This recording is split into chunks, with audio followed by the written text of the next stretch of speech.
उन्होंने कहा नहीं हम नहीं आएंगे, वो नहीं आएंगे तो नहीं आएंगे, लिख के दे दिया, हम निमंत्रण ठुकराते हैं।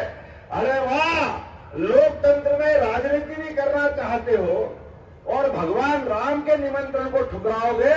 अरे राम के निमंत्रण को ठुकरा करके आप लोकसभा में जाओगे, जो राम को ठुकराएगा जनता उसको ठुकराएगी कि नहीं ठुकराएगी, बताओ आप।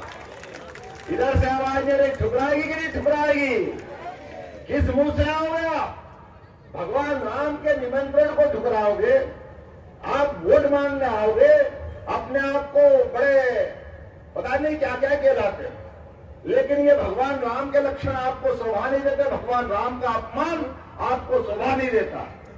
ये जो पाप हुआ कांग्रेस से और कांग्रेस के प्रत्याशी से, अब इसका हिसाब चुकता करने के लिए जनता के पास ताकत आ गई।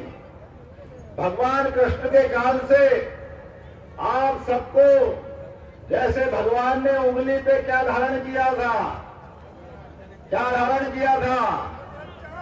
सुदर्शन चक्र। और उस सुदर्शन चक्र की ताकत क्या थी? जहां अधर्म होता है वहां भगवान सुदर्शन चक्र से कहते हैं, हे सुदर्शन, इस अन्याय को बर्दाश्त मत करना, तू अपना काम कर और भगवान का नाम ले। ये जनता के पास भी सुदर्शन चक्र है अपनी अपनी अंगुली में। जब वोट देने जाओ आपके हाथ में भी सुदर्शन चक्र आएगा, आप बटन दबाओगे, अपने आप जय जय श्री राम हो जाएगा कि नहीं हो जाएगा? अब इसी बात की आवश्यकता है, हमको गली गली मोहल्ले मोहल्ले जाकर के इसी सुदर्शन चक्र के रूप में जनता को जगाना है।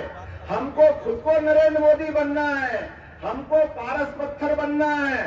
जो लोहा है, जो दूसरी धातु है, सबको भाजपा का बनाना है, अच्छा ही बांटना है, तो आपके सारे विकास के काम होंगे।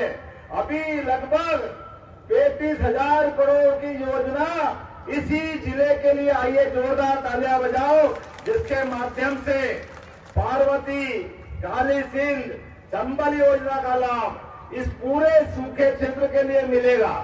आप बताओ, आप पहले सांसद थे भाई साहब, आप मुख्यमंत्री थे, आप क्यों नहीं लाए? क्योंकि आपने कभी विकास में मन ही नहीं लगाया। आपको सांसद बनने का शौक है, आपको देश के नेता बनने का शौक है, लेकिन गरीब किसान के घर में खेत में पानी आ जाए ये कभी आपने पसंद नहीं किया। अरे आप तो सड़क, पानी, बिजली सबके दुश्मन थे, पूरे प्रदेश को बंटा ढार कर डाला। एक तरफ बंटा ढार का आप तमगा लेके अब कौन सा नया नवाजा लेके आने वाले हो? जैसे आओगे वैसे ही जाओगे। पिछली बार भोपाल में कितने से हार मिली बिरामी जी? कितने की हार थी? 4 लाख की। जब भोपाल वाले समझदार है तो राजगढ़ वाले तो और 2 कदम आगे ही है। जोरदार तालियां बजाओ राजगढ़ वालों के लिए। मैं राजगढ़ वालों को एक और नमन करना चाहता हूं। राजगढ़ वाले इतने भाग्यशाली हैं कि मैं आपका प्रभारी मंत्री बन के आया और आपकी रास्ते पे चलते चलते मुख्यमंत्री बन गया। ये राजगढ़ लोकसभा वालों का भाग्य है, इसका मेरा भाग्य चमक गया। हमारे प्रत्याशी भी जबरदस्त थे। रोडोमल जी, जोरदार तालियां बजाओ रोडोमल जी के लिए। हमारे प्रत्याशी जबरदस्त थे, इतना विकास का काम करते, इतना विकास का काम करते, और काम करने में कई बार कहीं को डांट देते तो मैं रोकता हूं, भाई साहब आप लोगों को फिर चुनाव लड़ना है। ये कि चुनाव तो लड़ूंगा लेकिन विकास के मामले में कुछ नहीं सुनूंगा। ये जबरदस्त प्रत्याशी है, इतना अच्छा काम करते कि सारे लोकसभा के सांसद के सामने रोडोमल जी से अपने यहाँ किए गए काम का प्रेजेंटेशन करवाया। एक तरफ रोडोमल जी है जो जबरदस्त प्रत्याशी है, और एक जबरदस्ती का प्रत्याशी आपके बीच में आया है, जिसने जबरदस्ती कांग्रेस के टिकट देने के बाद उनने क्या कहा, मेरी तो इच्छा नहीं थी लेकिन पार्टी ने कहा तो मैं क्या करूं। जो लड़ने के पहले ये बात बोले उसका उठावना हुआ कि नहीं हुआ? जोरदार ताली बजा के बताओ, हुआ कि नहीं हुआ?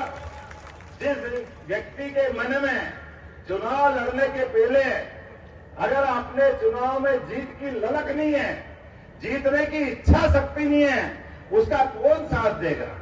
वो साथ उसका देते हैं जो मन से, वचन से, कर्म से, पवित्रता से और भगवान में विश्वास से आगे बढ़ता है।